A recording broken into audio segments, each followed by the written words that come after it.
वसुदेवसुतं देवं कंसचानूरमर्दनं देवकी परमानन्दं कृष्णो वन्दे जगद्गुरुं। श्री कृष्णो वन्दे जगद्गुरुं। प्रिय मित्रों, प्रथम अध्याय के प्रथम श्लोक के बारे में आपने जाना था। अब मैं इसी अध्याय के दूसरे और तीसरे श्लोक के बारे में चर्चा करने जा रहा हूँ। प्रथम श्लोक में राजा धृतराष्ट्र ने संजय से पूछा था कि कुरुक्षेत्र के युद्ध भूमि में दोनों सेनाओं ने अभी तक क्या किया। तो जवाब में संजय ने दूसरे श्लोक में जो बताया वह यह है। दृष्ट्वा तु पांडवानीकं व्यूढ़न दुर्योधनस्तदा आचार्यमुपसंगम्य राजा वचनमब्रवीत्। संजय बोलते हैं कि हे राजन, पांडु पुत्रों द्वारा सेना की व्यूह रचना देखकर राजा दुर्योधन अपने गुरु द्रोणाचार्य के पास गया और उसने ये शब्द कहे। यानी संजय बोलते हैं कि हे राजा, हे राजन, पांडुपुत्र ने जो सेना का व्यूह रचना किया है उसको देखने के बाद राजा दुर्योधन जाते हैं अपने गुरु द्रोणाचार्य के पास और वहां पर वो कुछ कहते हैं। तो क्या कहते हैं वो हम अगले श्लोक में देखते हैं। तो अगला श्लोक यानी तीसरा श्लोक है।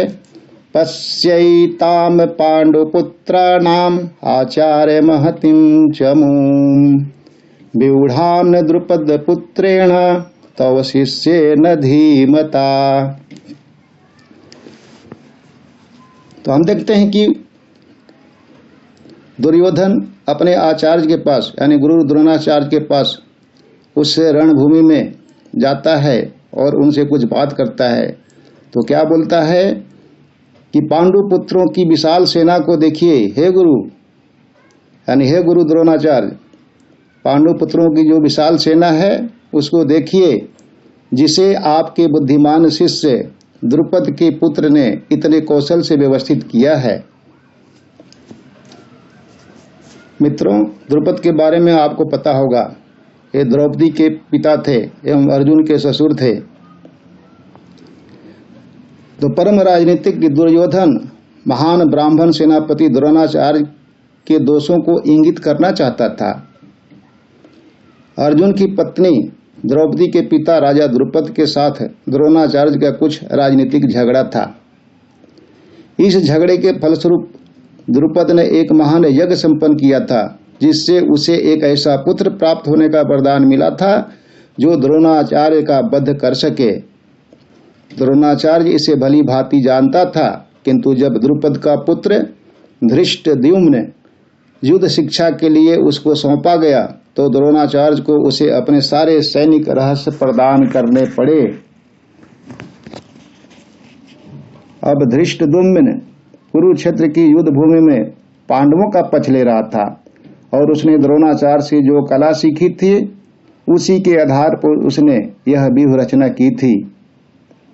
तो दुर्योधन ने द्रोणाचार्य की इस दुर्बलता की ओर इंगित किया, जिससे वह युद्ध में सजग रहे और समझौता न करे। इसके द्वारा वह द्रोणाचार्य को यह भी बताना चाह रहा था कि कहीं वह अपने शिष्य पांडवों के प्रति युद्ध में उदारता न दिखा बैठे। विशेष रूप से अर्जुन उसका अत्यंत प्रिय एवं तेजस्वी शिष्य था। दुर्योधन ने यह भी चेतावनी दी कि युद्ध में इस प्रकार की उदारता से हार हो सकती है। तो मित्रों, अभी तक आपने देखा कि दूसरे और तीसरे श्लोक का क्या अर्थ है।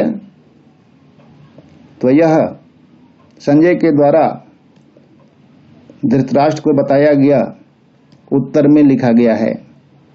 इसके अलावा और भी संजय के द्वारा बहुत सारे श्लोक बोले गए हैं, उसका मैं चर्चा अगले श्लोक में करूंगा। तब तक के लिए नमस्कार, धन्यवाद।